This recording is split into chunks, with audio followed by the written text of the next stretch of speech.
Hey everybody, and welcome to the Procedural Foliage Tool tutorial for the Procedural Foliage Placement Tool project. This is it. Finally, we're actually going to take a look at the main tool that you're getting with this project. So far, we've created a map, we've looked at the auto material that comes with the project, we've created our little river and learned how to make that, and now we're finally going to start spawning some foliage. So in this tutorial, we're going to cover what you see here. We're going to look at the setup parameters. These are going to be, there's the generic parameters as to how to use the blueprint in the editor. Then we're going to look at the actual setup spawn parameters. This is all of the details as far as how to add your foliage to the tool, what parameters and options you have for each individual type of foliage. Things like the general actor settings, we'll take a look at that. Then we'll take a look at the spawn details. There's a lot of different options there. Then we're going to look at some of the hierarchical link synthetic mesh details, and you'll see what I mean when we get there. Then we're going to look at some of the trace details. And then finally, we will end the tutorial by showcasing the different spawn methods. Right? We have 8 different methods, 8 different algorithms to spawn your foliage. And as we go through it, hopefully you'll see how different types of foliage or entities lend themselves best to different types of spawn methods, right? So perhaps, trees versus bushes or ferns or little grass, those types of entities may prefer or may look better by using different spawn methods. In addition, I want to show you guys a quick preview of a reference guide that I'm working on that I will have listed. I will have a link on the description under this video so you can go ahead and download it. But this is a really handy list that talks about the relevant tags that I use in the project. Things like PFT foliage, PFT water, PFT ground, etc. And you can see the little description here. As we're going through the tutorial, I'm going to go ahead and reference these tags, but this is a nice way of knowing which tags are used in the project so you don't use them, right? Think about these as reserved tags when you're using my tool, at least when you're using it to spawn your trees, and then you can obviously remove that. And the same thing here. This is a nice little handy matrix of all of the different spawn methods that the tool provides, along with some of the variables and options that you have under the spawn method struct. And this is just a quick way of knowing which options apply to which method. I try to make them obvious, right, with things like, parentheses, spline, and cluster patch, hierarchical. But I can understand, if you're just starting, this may be useful to have. So we're going to reference this guide later, but I just wanted to give you guys a quick peek at some of the material that I'm also preparing. So without further ado, let's go ahead and jump into Unreal. And again, if you've been following along, in order, you know that we were able to import a height map of this map. We were able to apply and play around with the material, the auto material for the landscape, and we created this little river, spline-based river that you can see here. And you can see here that we also carved a river here. And if you didn't have a chance to take a look at that, make sure that you do, so you can follow along. So, all right. Now we're finally going to go to the tools. So the first thing we'll do is, if you go to the main folder, PFT, go under blueprints. Now we're going under PFT_spawner, and we are going to use BP Procedural Foliage Placement Tool. So go ahead and drag that to your map, and you can see there's a little green volume here. We can move it up, and we are just going to play around with this in a smaller area because it's easier to see, right? So we could obviously, cover the entire map, but I think for now we're going to just use a smaller area just to showcase some of the parameters that we have here. However, let's make this a little bigger. So the first thing we'll see is here, if you have it selected under the details tab, you'll have several different sections. And the first one is the setup. So if we go back to the PowerPoint, this is what I was talking about here. So let's take a quick look at the setup parameters first. And the first thing is the bound scale.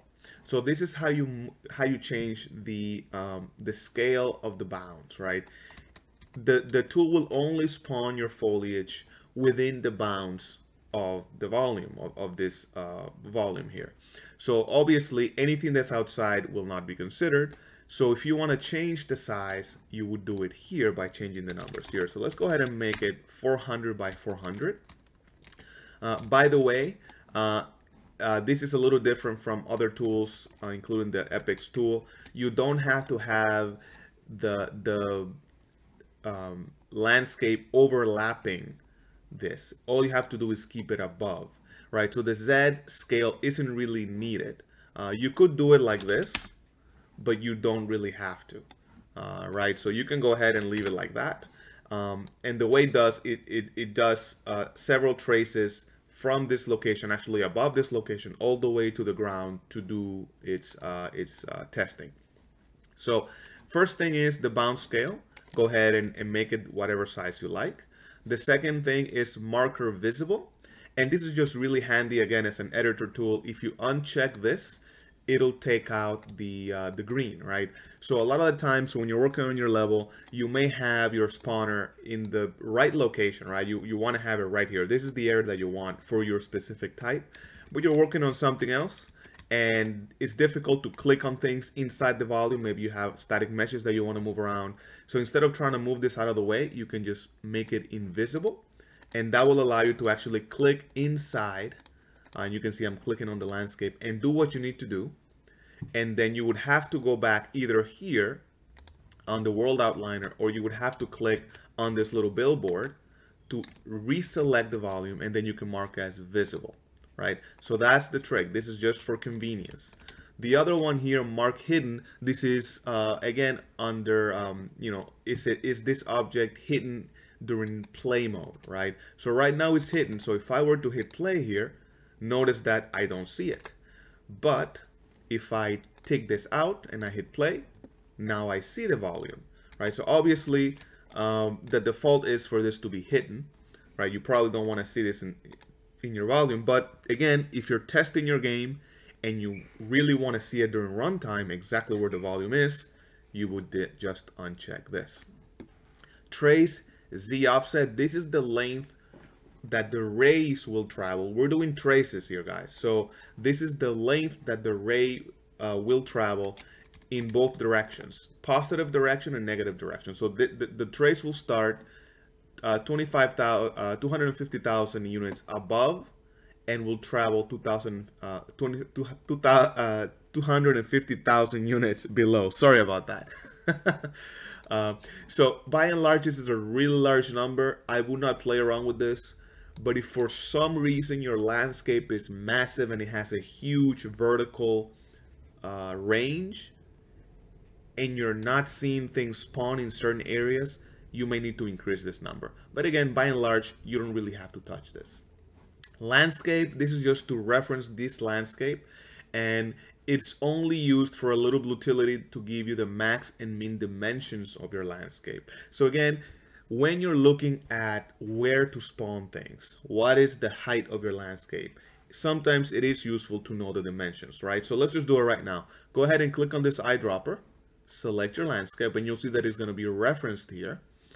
And all you have to do is go back under here to defaults and click on the very first one that says get landscape details.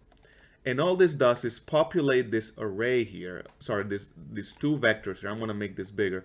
And you can see that all this did is it shows you the dimensions of the landscape, the min dimensions and the max dimensions, right? So it's this in the X, this in the Y, and this in the Z, right?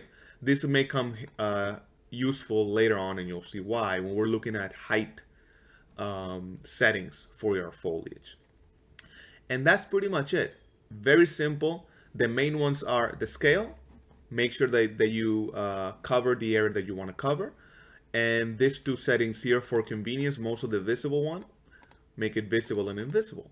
And that is pretty much it.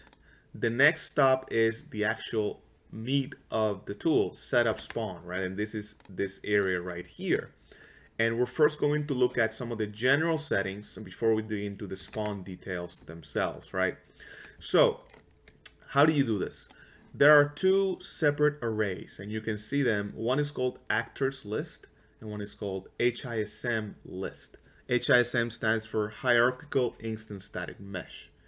So they are the same, they all have the exact same options, but there will be some small differences. So for the sake of keeping the video manageable, we are going to look at all of the options looking at the actors list. And then I'm going to point out what are the differences between the HISM list, just so you're aware, but the workflow is exactly the same, right? So the first thing we want to do is we want to add a tree, right? So go ahead and click on the plus sign here to add an element to the actors list. And you'll see that there's now a little 0 with a little arrow and says 15 members. You can expand it by clicking on the arrow, and now you'll see all of the options for your tree, for your actor, for your static mesh. It doesn't have to be a tree, obviously. You can do any static mesh or any actor, which we'll take a look at this later, any actor class. So let's go ahead and click here where it says none and start typing Pine, P-I-N-E, just to get the Pine model, and it's SM Pine tree. This is the Pine that you've seen on the videos. And we're going to click on the little icon here to find it in the content browser. And you see that I'm actually including 4 different types of trees in this example. We're just going to use the regular pine tree here. And the next thing you'll see is max spawn number, right? This is important. The default is 1,000, but that really depends on how dense you want your trees to be stacked, right? So the bigger the area, obviously, the more trees you want to spawn to keep that same density. Now, there's a very important distinction that you need to understand about this number. And the reason why it's called max spawn number as opposed to number of trees is because that number is not deterministic. What that means is that the tool will try to spawn up to 1,000 trees. But if the tool cannot spawn the tree because it conflicts with any of the rules that you've set here, and we'll look at those like the slope and the height, or if it hits an obstacle or another tree or water or a road or anything, it will not spawn. So the tool right now doesn't allow you to spawn the exact number of trees, but think about this as the number of tries that the tool will go ahead and try to spawn the trees, right? So we're going to leave it at 1,000 right now. For this size, I think it's okay. We can probably increase it, but just understand that this is the number of tries, right? Then we have the spawn details, and if you expand it, you see that there's a bunch of options here. We're not going to look at that now. We're going to look at that in just a second, but this is the second part in the PowerPoint here, spawn details. We're going to look at the general actors first. But just be aware that this also expands into a lot of details, right? Then you have the collision bounds. You need to make sure that you put this information here. What are the bounds? What are the collisions of this mesh? And the reason I'm asking you to put it in here as opposed to automatically detecting the bounds is when first you may want to have a different set of bounds than the actual mesh. So if you want to pad out the tree, so you want to have a forest that's really, really dense, you may want to make the bounds bigger than they actually are for collision. That will mean that the tool will not violate those bounds, right? Or you may want to have the inverse effect. You may want to make them smaller to pack the trees even tighter, right? So right now, we're just going to stick with the regular bounds. Go ahead and hover your mouse over the model, and you'll see that it says approximate size 470, 454, and 1037. You can see it there as part of the amount of information, right? So 470, 454, we're going to go ahead and put it there. 470, 454, and 1037. So how do you find the bounds of a static mesh? Again, all you need to do is hover over and you will see it there. It says approximate size right under UV channels, okay? Then you'll see the scale range. So basically, this tool allows you to automatically scale your mesh by a minimum and a maximum bounds, right? So if you make this 1, 1, then the scale will be the exact same, right? 1. It'll be the exact scale of the mesh. But if you take this and change it to like half to 2, now there's a range, and what will happen is every single time a tree is spawned, it'll automatically pick a scale between the minimum 0.5 to a maximum of 2. So this automatically adds variation, and the default, again, I think it was 0.8 to 1.2. Right, so it's about a 20% less and a 20% more variance. Remember, this is a percentage based, right? 1 is 100%, 0.8 is 80% of the original size, 1.2 is 120%, right? So this is just to give it a little bit of variation, right? And then you have the ground offset. This is once the tool detects where the ground sits, if you want to give it an offset. And the reason why you would want to have a negative offset, meaning the tree will sink 10 units into the ground, is because if you have a slope, you may want your tree to sink a little bit lower to counter the slope.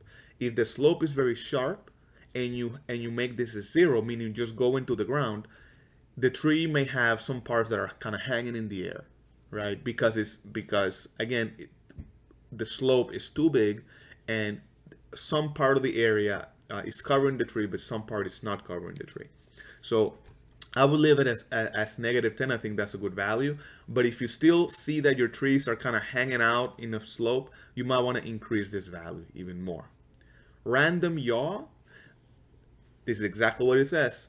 When your tree spawns, do you want the spawner to give the tree a random yaw between 0 and 359 degrees? And again, that adds variation. And with this model, you won't see it as much because they all look kind of the same.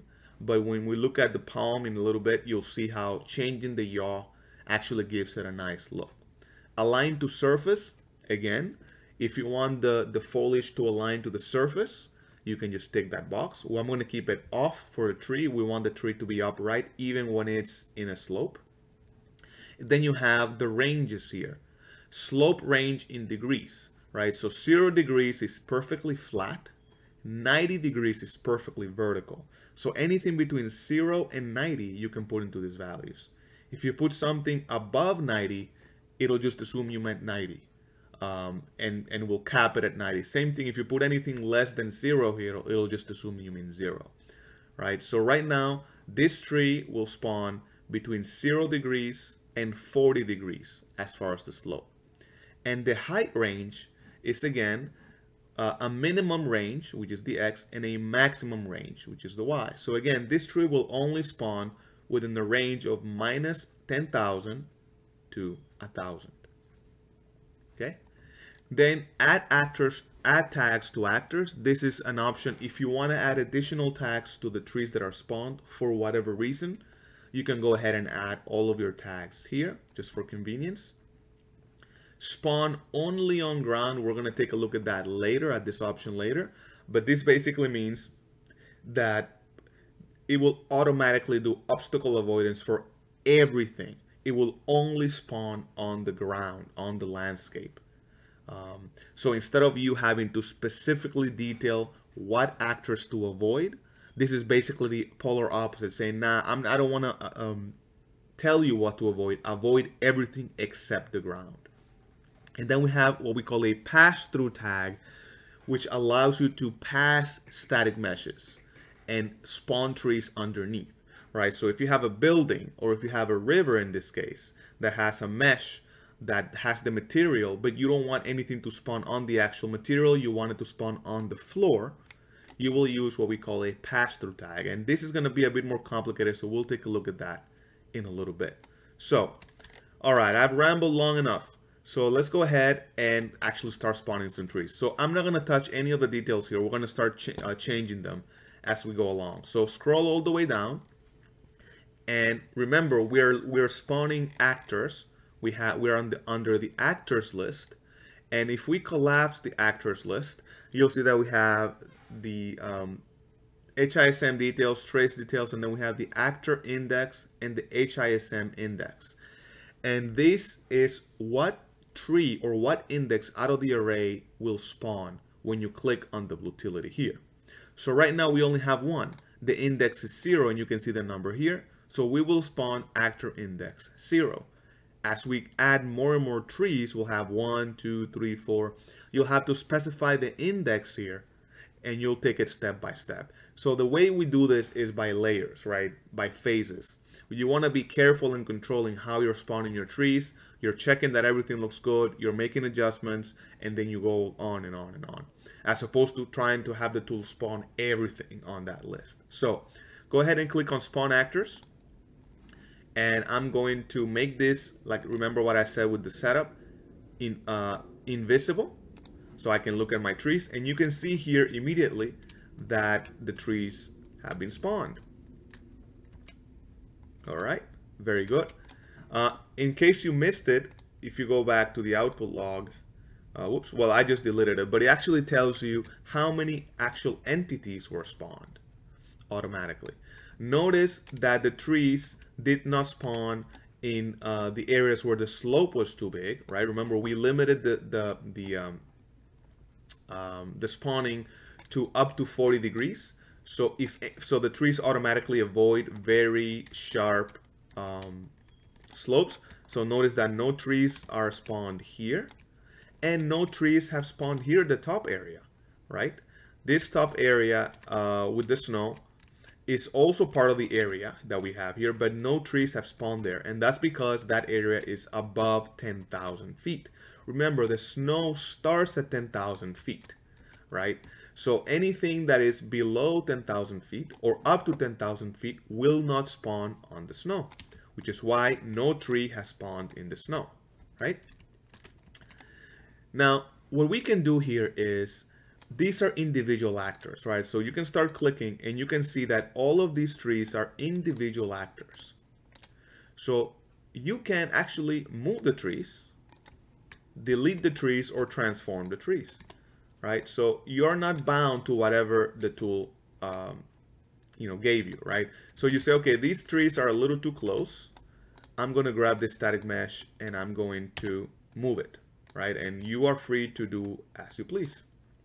Later on, I'll show you how to convert all of the individual actors into an instant static mesh, which is basically the foliage, how the foliage system works, to give you huge performance gains. But we're just spawning actors right now, following the rules, right? All right, so let's go ahead and start over. So if we go, and you can see here that you have a bunch of static mesh actors. So if we go back and select the procedural foliage tool here, and we go back to the default, notice that we have other options. We have convert actors to HISM, which will convert these guys into one instant static mesh actor. We have remove selected, remove all, and reset parameters. So right now, let's go ahead and click on remove all. It'll remove everything that this specific spawner has spawned in the world. So be careful when you use this. Let's go ahead and click on spawn actors again. And notice that it tells you here that it spawned 194 trees. That is the actual number that is spawned. So again, if you go back here, we said try to spawn 1,000 trees in this area.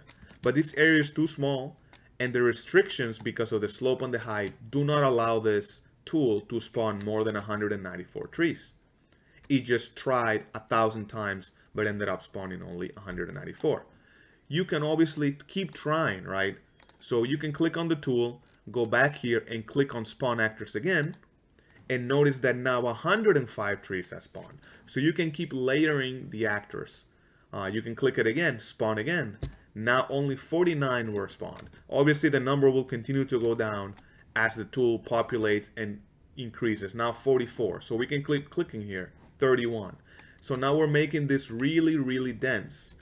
But notice that still no trees are spawning higher than 10,000, which is the snow, and no trees are spawning higher with degrees higher than 40 degrees as far as the slope.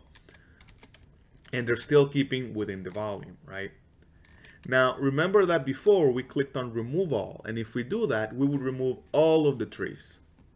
But let's assume that you liked how everything looked except the last time you hit spawn. Well, there is another way of removing spawns, and that is with remove selected. I'm going to go ahead and collapse the actors list here. Says we have an option that says remove selected. So right underneath here we have a history tab and we have a spawn history. So go ahead and open this, and you'll see that every single time you hit spawn, an entry was entered here in this map with the name of the mesh that you spawned and the order in which it was spawned. Remember, in programming, it's always a 0 base, so it's 0, 1, 2, 3, 4. So you spawned it 5 times, and you have a little boolean here, a check. So if I click on remove selected, nothing happens because I didn't select anything. But if I want to only remove the trees that I spawned the last time, select this item here. You want to remove the 5th time that you spawned the trees. Click on remove selected and notice that some of the trees were gone. If you ever use software like Photoshop, GIMP probably has the same thing. A lot of this software has a history, right? And you can actually go back to any part of this and delete it. So we can go back and delete the first time we spawned the trees, which is probably when we spawned 100 and some trees. And you can click on remove selected and notice that only those trees were removed. So again, this gives you a huge amount of control of what you're removing, right? And this will come even more handy when we have different types of trees. So you can do this, then you can spawn your palms, you can spawn your bushes, you can spawn foliage. Everything you spawn will be in the spawn history, and you'll be able to specifically target what you want to delete. Again, this is a much nicer way than remove all. If I click on remove all, everything is gone, right? Everything. And you can see that the spawn history has been cleared. So let's go ahead and spawn a couple of actors again. And we spawned 187, 84, and 65. And now let's just assume that we say, hey, this is great. I really like the way this is looking. So I'm going to hit play and click on the tilde, and I'm going to type stat FPS just to look at the FPS and stat unit. And this gives us a much better idea of the performance. Now, this is a very small area, so really you're not going to see a difference. But trust me, once you populate an entire map like this, and we will do that towards the end, right, with thousands and thousands of trees, you don't want to have individual actors like you see them here.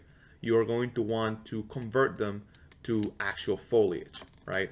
So you can see now when I'm walking around, you can see that even just with this simple setup, it's starting to look a little bit more natural, right? There's grass, there's trees, the trees are upright. They're slightly changing in scale, and they're respecting the slope and the height, right? If I come up here all the way to the snow, there are no pines in this part of the level, right? Now we're going back and selecting the tool and click on option 3, convert actors to HISM. And pay attention here to the world outliner. We have a lot of different trees here. So if I go and click convert actors to HISM, notice that the list just got a lot smaller. And if we click on the trees, now all of them are part of one single actor here, HISM actor. And again, you're not noticing a difference now, but when you have thousands and thousands of trees, instead of having thousands of individual objects that Unreal has to individually render, you have one actor with one render call. Well, that's not exactly accurate, but much more efficient, right? It's a render pass per material, but suffice to say, way more efficient. Now, obviously, what that means is now that we've lost the ability to change the trees, and this is normal for foliage, right? So now we can go back, at least very quickly, to delete a tree. And this is where another utility I will mention later comes in handy. There is a way to convert all this individual actor back into individual actors, right? This one actor into individual actors, and we'll look at that. This is one of the little utilities that I have that is part of the utilities on the next video. We'll see how to do that later. But for now, let's go ahead and choose the procedural foliage placement and add another tree. So go to actors list, click on the plus sign, and this time we want to add the snow tree. So you can grab the tree and put it here under static mesh. And the same thing, we're going to follow the same process. We're going to hover over and see that it's 491, 454. So we're going to put here 491, 4, 5, 4, and what was the Z? 10, 12. And we're going to keep the same settings, except that we want to start the height range at 10,000, and let's make the end at, I don't know, 50,000. Point is, we want to start where the snow starts. Remember, in the material we said that the snow starts at 10,000, so we want to have this specific tree start at 10,000 and end at 50,000 or whatever. You can make this number whatever you want, as high as your let's make it even higher, 100,000, right? And then without doing anything else, we want to spawn the tree. Now remember, now we have two types of trees.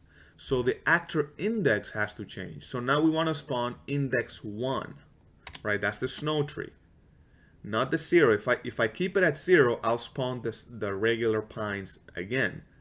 We want to have index 1.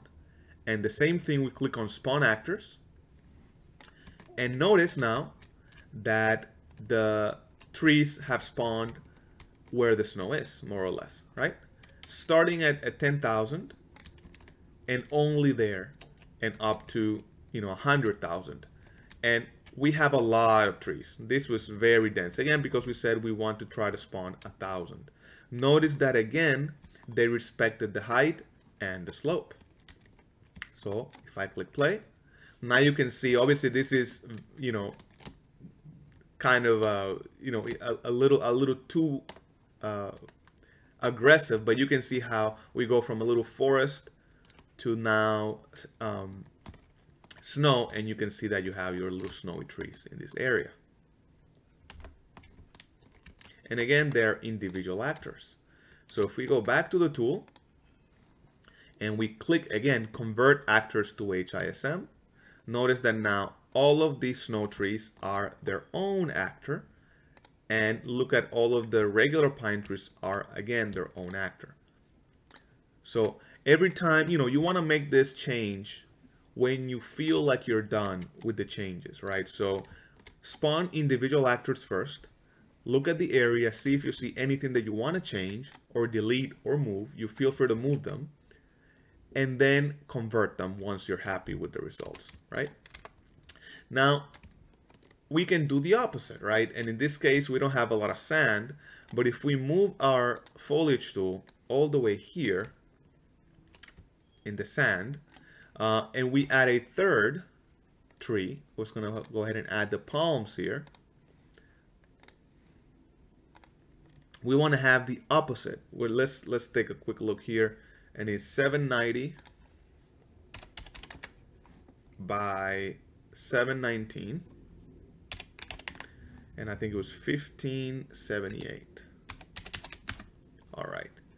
Now we want to do the opposite. We want to have the maximum be minus 1,000 and the minimum minus 10,000. Let's make this even like minimum minus 50,000 and maximum minus 1,000. Now remember again, we start the snow, we start the sand at minus 1,000, right? So now changing the area here, I think I'm covering some of that. If I click on spawn, and again, we want to spawn index 2, and we go down, we notice now that the pine trees have spawned only in the grass. They haven't spawned in the water because that is an obstacle, right? And they are still respecting the slope. So no, even though there's supposed to be sand here, they haven't spawned here. They spawned only in the relevant area. And again, we had 1,000, which is why it looks so dense, right?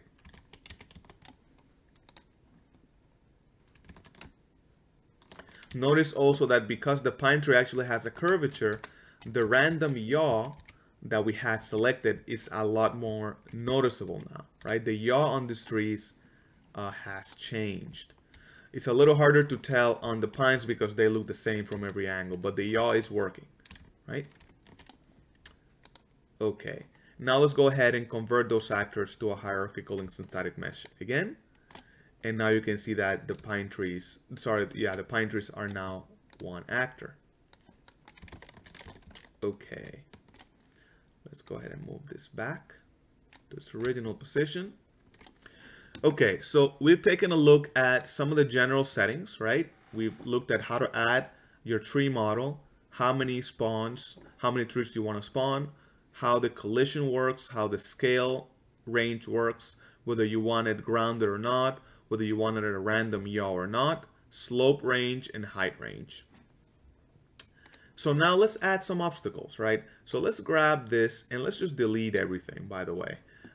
We can go ahead and say remove all, and notice that all of the trees are now gone, right? So just be very careful when you use remove all. If you wanted to remove only the pines, for example, you could have manually removed the actor from here, right?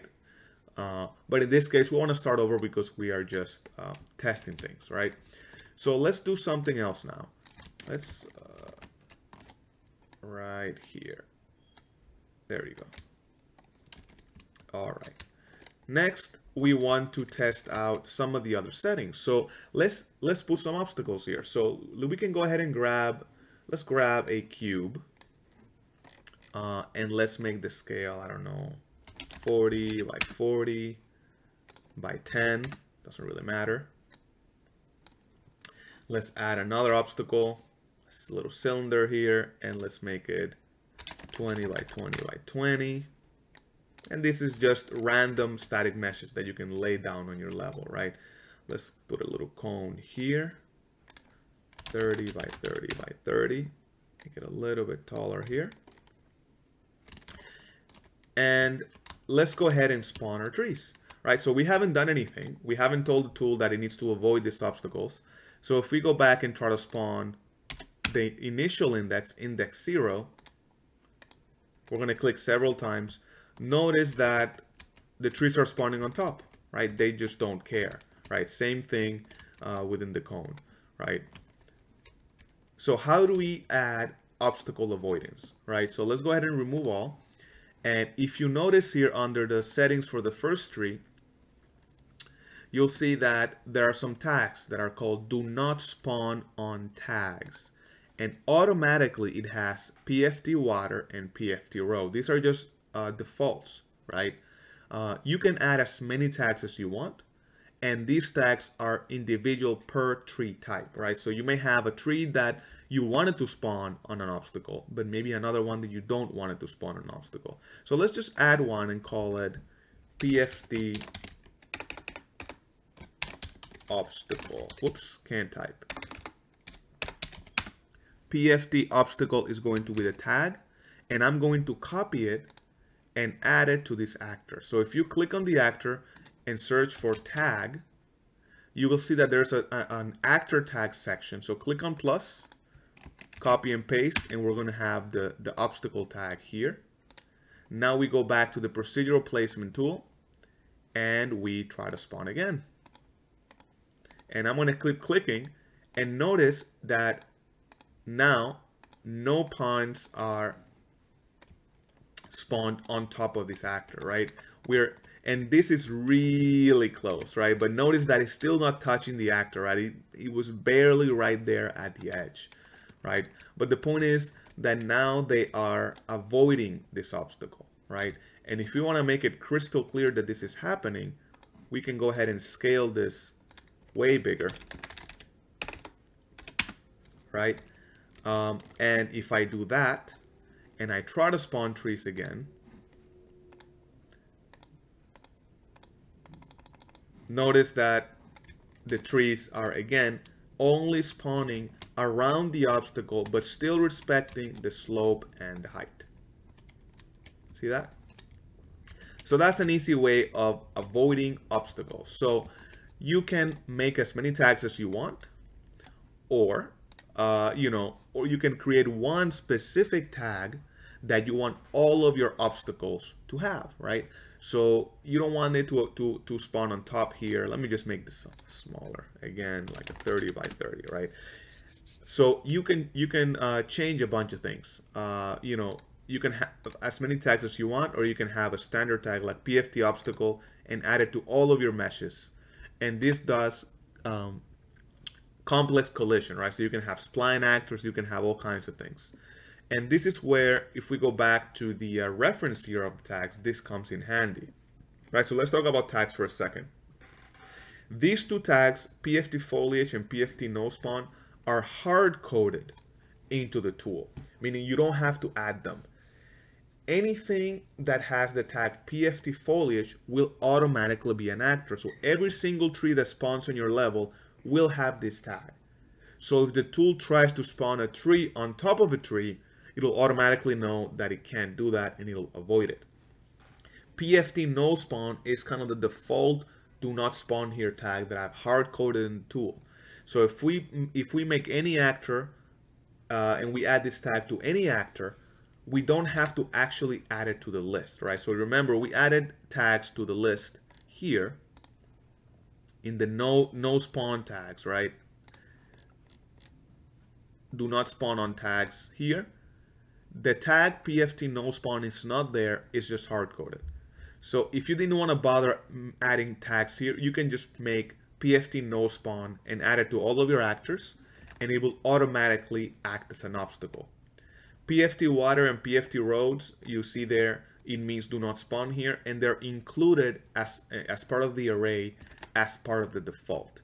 Why? Well, because automatically if you use my river tool, this tool, if you look at tags, already has PFT Water, right? So this is the reason why it's added as a default. You know, if you have another tool, maybe you have a much more advanced river tool like in the marketplace, all you would have to do is add the tag PFT Water and it'll automatically act as an obstacle and trees will not spawn on your river. So that's how you do obstacle avoidance. There's a different tag, and this is the PFT ground tag, and this is a special tag and it's only used with the option spawn only on the ground. So this is the inverse. So let's say that you don't want your trees to spawn anywhere except your landscape, except your ground. All you would have to do is, going back to Unreal, let's go ahead and remove this tag just for the sake of demonstration. I'm going to go ahead and delete it. And without the tag, again, I'm going to make this a little bit bigger. Without the tag, it will actually spawn your trees on top of the obstacle again. As you can see, there are no tags. However, if I select the option here to only spawn on the ground, instead of having the tags here, spawn only on ground, you can see this boolean here, and you selected, it'll only spawn on an actor that has the tag PFT ground. So right now I haven't done that. So if I try to spawn my trees, let's see what happens. 0 trees spawned. So this is important. If you choose only spawn on the ground and you don't do anything else, you'll notice that nothing was spawned. You'll be a bit confused with what's happening here. The reason for that is because you have to add the tag to your landscape. So click on your landscape, search for tag, click on the plus, and select PFT ground. Again, it's a hard-coded tag, but basically means only add this tag to your landscape, or if it doesn't have to be a landscape, to whatever ground mesh you have. And now if you click spawn, it'll only spawn on the ground. So now you don't have to individually add tags to your obstacles, right? The obstacles don't have the tag PFT ground, so they will not spawn on the obstacle, right? So this is a very quick way of automatically having obstacle avoidance, right? So if you know that no obstacle except on the ground you want your trees, the quickest way to do it is this way that I just showed. Okay, let's move on. Let's see, I think we covered, one more option. I'll just show it for the sake of showing it. Let's say that we want our trees to spawn. Let's change some ranges here. So remove all. Let's say that we want our slope range to be higher. So you know what? I want my trees to spawn up to 80 degrees, right? And if that's the case, and I click on spawn actor, notice that now the trees are spawning pretty much everywhere, right? They're now basically spawning almost everywhere. So that's one way. What if I want them to be aligned to the surface? And that's what we're going to do here. So go back and click on Align to Surface. And now, if we collapse the actors list and we spawn again, notice that the trees are now aligned to the surface, right? So the trees that are now on slopes will align to the surface, and the trees that are perfectly flat will be perfectly flat. Obviously, this looks terrible for actual trees, but if you're spawning bushes, ferns, anything that is small shrubbery, you probably want to use this option, right? So for random trees, anything here, you probably don't want this option, but for something like bushes maybe, and for grass or flowers or anything like that, you might want to have that option selected. So let's go back and reset, whoops, 40, and let's take Align to Surface out. Let's go ahead and save the level. Okay, so I think we've covered everything. Let's see. I'm just going through the options here. Okay, let's take a look at the pass-through tag real quick, because this can get a little bit complicated. So let's go ahead and grab our volume, and we're going to go down to the river. Let's make it a little bit higher. There we go. Okay. And right now, if I just click on Spawn Actor,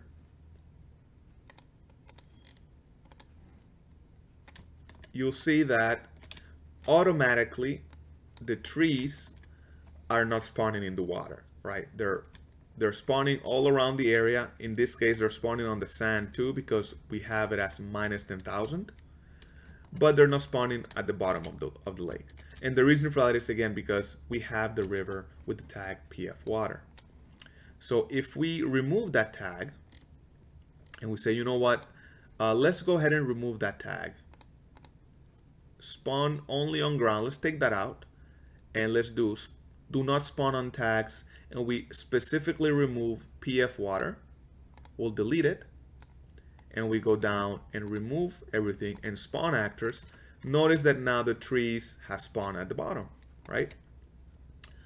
So basically, it's now saying, well, there's no collision. This plane here doesn't have a collision. So it's simply saying, okay, well, I'm going to spawn at the bottom of the river. But let's say that you wanted to spawn something else, right? And in this case, I'm going to stick to the pine because we have it set up. But in this case, it will be like rocks, or maybe you have specific foliage that you want it to be spawning only in the river. But you have something above that actually has collision, right? So if we grab a cube here and let's scale it up to something like, I don't know, 20 by 20. Let's make it bigger, 50 by 50 here. Let's make it 100. Sorry, let's make it 100 by 100 to make it really obvious, right? Right now, if I try to spawn trees, the trees will spawn on top here. But let's say that I want the trees to actually spawn at the bottom, right? I want them to pass through the object. That is where the pass-through tag comes along. So let's go ahead and create a quick pass-through tag, and we'll call it PFT pass. And we're going to add it to this object. So go ahead and select the object, go to actor tags, add it, and now if we go back, let's see what happens. Let's go ahead and remove everything and spawn the actors. Looks like nothing happened, right? So what's going on here? And the reason for that is because we need to change the collision mode, right? Right now, the pass-through tag only works if the collision is overlapping the visibility channel. So the reason I didn't do that is because I want you to see that even when you add the pass-through tag, it's still not enough, right? It's still not working. So we need to go ahead and remove everything, go back to the static mesh, and go to the collision area, and says default here, we're going to change it to custom, and right now it's block everything. So go to the visibility channel and change it to overlap. And now if we go back and try to spawn the actors, notice that there are trees that are spawning underneath this actor. So effectively we've passed through this actor when we're spawning our trees. And in case it wasn't obvious, I'm going to click it a couple more times and look at all of these trees underneath the actor, right? So why is this useful? Well, it's useful for water, for glass, or if you have a nice level neatly laid out and you want specific meshes to spawn underneath and you don't want to have to move your meshes in your level, this is the way you would do it, right? Use the pass-through tag and make sure that the actor has the same tag and the collision is overlapping the visibility channel. Okay? I'm going to go ahead and remove. Oh, another thing is, unless you're doing pass-through spawning, you want to delete the pass-through tag. If you keep it on and you try to spawn trees and it doesn't find that pass-through tag, it will not spawn trees, right? So that's another tidbit here, that you want to make sure that you eliminate this as soon as you're done spawning trees with the pass-through tag. Okay? All right. So I think we've covered all of the settings here: spawn details, general actor settings, setup parameters. Let's quickly take a look at HISM details and trace details. And I think what I'll do is, because this video is going too long, I'm going to stop the video after we're done with this too, and we're going to spend some time looking at the different spawn methods, because that actually will take some time. So really quickly here, you can actually spawn hierarchical instance static meshes the exact same way as we've been spawning trees. So we can go ahead and add an actor here to the HISM list, and if you can see here, they're the exact same options. So I'm going to go ahead and really quickly add the pine, and I'm going to make it 470, 454, and 1037, and we're going to just quickly spawn them as an HISM, right? Same settings, minus 10,000 plus 10,000. But instead of clicking on spawn actors, we're going to click on spawn HISM with the index being 0. And we spawn 282 trees.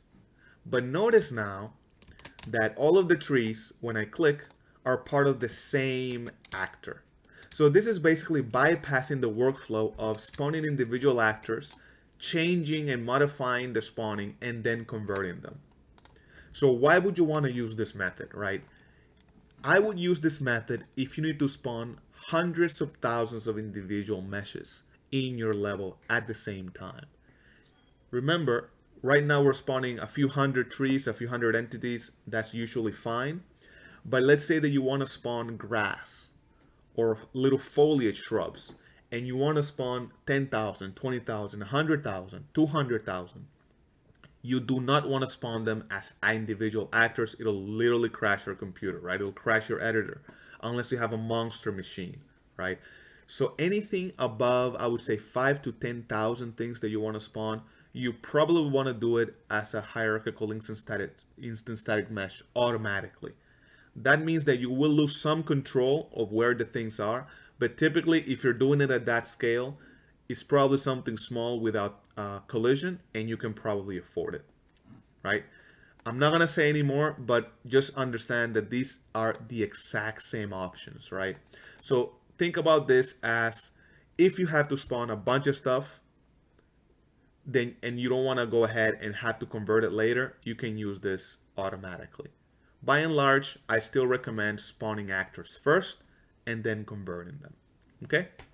So with that said, what is this struct here? HISM details. And if you see here, there are just 3 options: start call distance, end call distance, and actor location.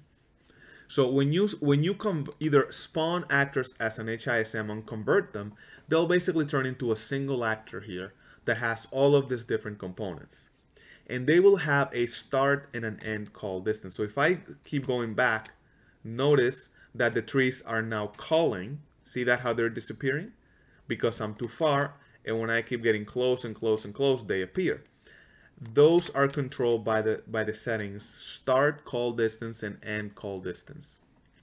And of course, the bigger these numbers, the more performance hit you'll get, right? So since you're going to be converting all your foliage to these actors at the end, you can change the settings here universally, and every time you convert them to an HISM, they will automatically be set to this settings here. The other important thing to know is that this is a new actor in your level. And right now I'm spawning it at location 0, 0, 0 in your level. So if you see, even though the trees are right here, the handle, the actual origin of the actor is right here at the center of the world, right? So by and large, this is fine. 0, 0, 0, all of the actors will spawn in the same place, even though the trees will be somewhere else. But if for some reason you're using world composition, or you want your actors to be in a different location by default, you would change it here. IHSM actor spawn location, you can change this to whatever location you want, and the physical location of the actor will be here, even though the individual instances will be where the trees are, right? So again, it's a little technical. I will probably not change the settings here. If you have a low-end computer, or you're targeting low-end devices, you may want to lower these numbers here. I would change this only if you were in a very specific situation. And then trace details, this is just for debugging purposes. So let's go ahead and remove everything, all of the trees, and let's go ahead and spawn the actors. If for some reason you're having issues, you're not sure why the actors are not spawning correctly, you can debug the trace. Now I warn you, if you have a lot of actors, this will slow you down tremendously in your editor, right? So debugging, spawning 10,000 trees, it'll actually show the 10,000 traces, right? So just be a little careful. So we're going to hit debug trace. We can have a trace padding number here. This adds to even space out even more your trees. Then you have a trace duration, and that's pretty much it. So if I click on spawn actors, these are all of the different traces of how the tool is determining whether it can spawn your tree or not. And see that there are spawns here on the snow, but nothing was spawned, because even though it selected this location, it realized that this is above the height, right? And the same thing, you probably saw some traces here that hit. It still didn't spawn it because it's again checking everything. So if you have any questions, or if there's an issue that you're not understanding why the trees are not spawning correctly, this is the way that you would debug it. Just select this, and you can select the trace duration here, right? If you need it to last a lot longer, you can go ahead and change that to whatever. This is in seconds. But again, if you click on spawn actors, you'll see all of the traces, and notice that a lot of the traces hit other trees and nothing was spawned, right? And this is how you would debug your traces. All right, guys, the video has been going for long enough. The next one was going to be the spawn method examples. I'm going to make this its own video because this will itself take long. We're going to look at how to spawn things along splines, and this is where we're going to break out our little handy reference guide, right? We have different algorithms to spawn. So far, everything we've seen has only been using one algorithm, the random location. That's the default, right? Pick a random location within the volume, check your rules, and decide whether you can spawn your tree or not. But there are more ways of spawning, right? There are more ways that would create more organic clusters, or you can use splines, or you can spawn trees around obstacles. You can use hierarchical clustering or zones, a grid distribution. So all of that in detail we'll take a look at in the next video. So same thing again, if you have any questions or anything as you're following along didn't look right or didn't work, make sure that you make a comment on the YouTube video, or if you want more extensive help, make sure you email me directly at cookiegamestudios@gmail.com. I prefer this method because I can actually reply to you with screenshots and detailed instructions. But either way, reach out to me, let me know what you think, and I will see you in the next video. Thanks a lot.